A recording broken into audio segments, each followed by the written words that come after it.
this is meiosis 2 of meiosis. यानी meiosis has two phases, meiosis 1 and meiosis 2. It is similar to the mitosis, but it is much shorter in duration because prophase 1 is shorter. इसमें prophase 1 meiosis 1 में बहुत लंबी थी, इसलिए वो लंबा था, लॉन्ग ड्यूरेशन का था.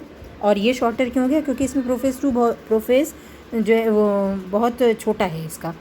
It maintains the number of chromosome, यानी हैप्लॉइड हो गया था पहले meiosis 1 में, और इसमें भी हैप्लॉइड ही रहेंगे.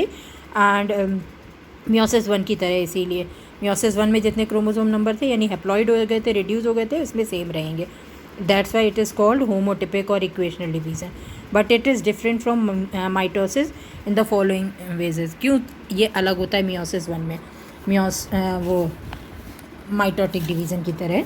और it occurs in the haploid cell, क्योंकि माइटोटिक डिवीज़न किस में हो रहा था? डिप्लॉइड में. ये किस में हो रहा है? हैप्लॉइड सेल्स में. With odd number of sets of chromosomes following meiosis 1, where as mitosis can occur in any cell, haploid, diploid, triploid, polyploid, कोई में भी माइटोसिस डिवीज़न हो सकता था. लेकिन ये वाला क्रोमोसोम, ये वाला डिवीज़न सिर्फ हैप्लॉइड सेल में होगा, which has n number of chromosome. Okay, haploid, it means n number of chromosome. The two chromatids of each chromosome are dissimilar from each other. It is not preceded by DNA synthesis. इसमें DNA synthesis नहीं हो रहा है. Daughter cell formed any are different from each other in their genetic constitution. It involves the four phases of karyokinesis. कौन सी थी? As in mitosis, they are prophase 2, metaphase 2, anaphase 2 and telophase 2. This one, prophase, metaphase, anaphase and 2, और all are second 2. Karyokinesis, देखिए अब karyokinesis nucleus division होना है. Karyo it means nucleus और kinesis it means division. And this prophase 2, what specific structures or what specific process takes place in this very short phase. This is very short phase and occurred simultaneously in the two cells, dyads में कहलाते हैं, और the two nuclei formed after meiosis 2. In this cell जो centrosomes था, they move to opposite poles and initiate aster formation. इसमें aster formation बनने लगते हैं. Each chromosome is already double stranded with 2 chromatids. The nucleolus and nuclear membrane start degenerated, इसमें start हो जाता है.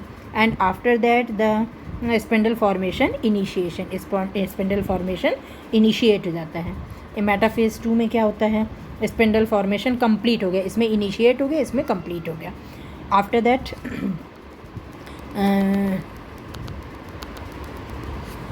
in this the chromosome reach the equator. अब chromosome metaphase पे है.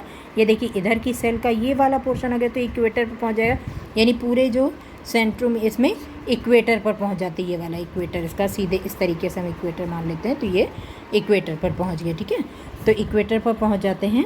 And arranged with their centromere form a single metaphase plate.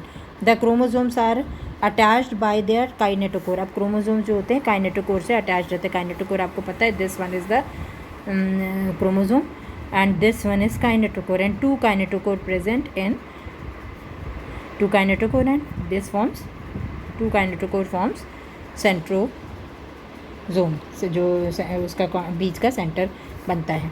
तो this kinetochore forms to this chromosome. Each chromosome is already हाँ इसमें क्या था? Chromosomes reach the equator and are arranged with their centromere form a single metaphasic plate. The chromosomes are attached to their kinetochore to the spindle fibres, और contractile होते हैं, discontinuous fibres होते हैं from the two opposite poles of spindles of meiosis.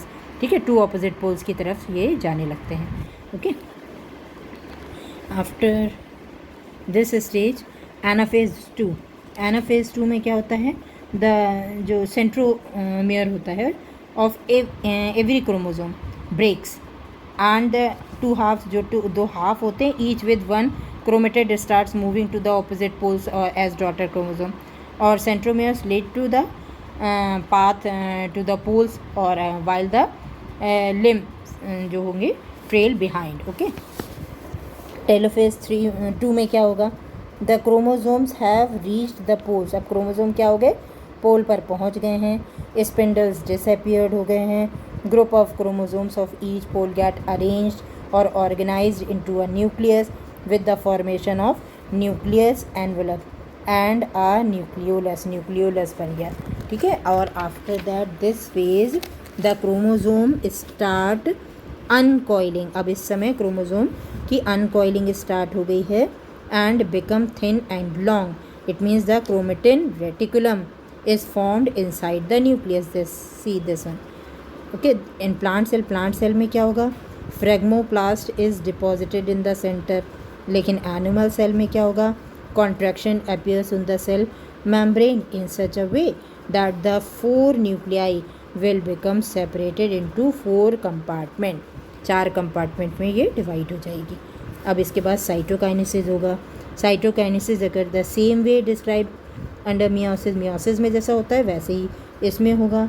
In it is described as successive cytokinesis क्यों बोला जाएगा, if it occurs after every nucleus division, it means after meiosis 1 and meiosis 2। If it has not occur after meiosis 2, तो अगर meiosis 1 के बाद ये नहीं होता है साइटोकाइनेसिस, तो इसको कहते हैं साइमल्टेनियस साइटोकाइनेसिस। अगर दोनों बार ही न्यूक्लियस जो साइटोकाइनेसिस डिवीज़न होता है, यानी after meiosis 1 and meiosis 2, this is known as successive cytokinesis. And now significance of meiosis क्या होते हैं, it maintains the number of chromosome throughout generation और थ्रू जनरेशन टू जनरेशन, और due to the crossing over, second characteristic is crossing over and recombination of genetic material, variations occurs in the progeny, variations आएंगे, variation serves as the raw material for evolution.